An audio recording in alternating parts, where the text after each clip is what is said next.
3 سوریں ہم نے سنی ہیں، اس کے اندر بڑی اہم باتیں ہیں، کچھ ایسی باتیں ہیں.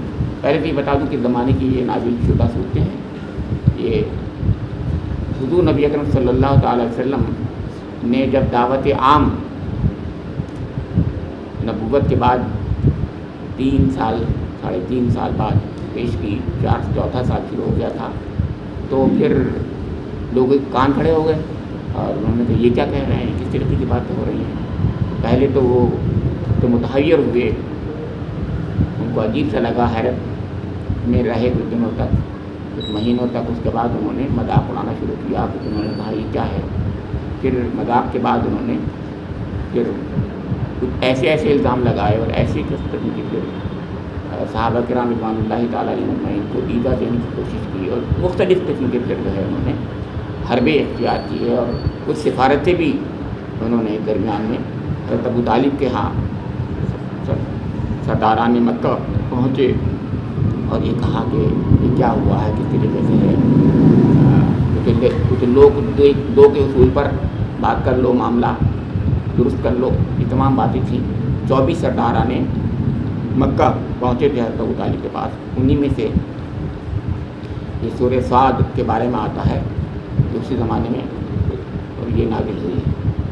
تو گویا 4-5 ہجری 4-5 نبوی کے زمانے کی صورتیں ہیں تینوں. اور اس درمیان میں اگلی سورہ جو ہے سورہ المومن جو ہے، زمر کے بعد المومن جو ہے، اس وقت تک یہ حالت ہو گئی کہ حضور نبی اکرم کو نعوذ باللہ یعنی قتل کرنے کی اور آپ کو مار دینے کی سازش بھی شروع ہو گئی. اس میں سورہ المومن کے بارے میں آتا ہے جو آخری سورہ ہم نے سنی ہے کہ ایک بار حضور نبی اکرم صلی اللہ علیہ وسلم خانہ کعبہ میں نماز پڑھ رہے تھے، تو عقبہ بن ابی معیط یہ سردار ہے مکے کا، وہ آیا اور اس نے کپڑا اپنا بڑا پٹکا جو تھا وہ حضور نبی اکرم کی گردن میں ڈال دیا اور اس کو جو ہے بل دینا شروع کر دیا، یہاں تک کہ حضور نبی اکرم کا دم گھٹنے لگا. اس درمیان میں اچانک حضرت ابو بکر صدیق رضی اللہ تعالیٰ عنہ وہاں پہنچ گئے اور انہوں نے دھکا دے کے اس کو پیچھے گرا دیا اور یہ کہا کہ تم ایسے شخص کو جو یہ کہتا ہے کہ میرا رب اللہ ہے، اس کو ماننا چاہتے ہو؟ اتقتلوا رجلا ان یقول ربی اللہ، ایک ایسے شخص کو تم مارنا چاہتے ہو؟ اتقتلوا رجلا ان یقول ربی اللہ، میرا رب اللہ ہے، وہ اس کو ماننا چاہتے ہو؟ اور حضور نبی اکرم کو یہ سکھایا گیا کہ آپ ایسے وقت میں موسیٰ علیہ السلام نے جو بات کہی تھی، المومن کی بات کر رہا ہوں، تو وہ آپ بھی وہی کہہ دیجیے، انی اُستُ بربی و ربکم من کل متکبرین، انی اُستُ بربی و ربکم من کل متکبرین لا یؤمن بیوم الحساب. ہاں وہی ہے. تو میں جو ہوں اللہ، میں تمہارے رب کی اور اپنے رب کی پناہ حاصل کر رہا ہوں. انی اُستُ بربی و ربکم من کل متکبرین، ہر اس شخص جو متکبر ہے اور روز حساب پر ایمان نہیں لاتا ہے،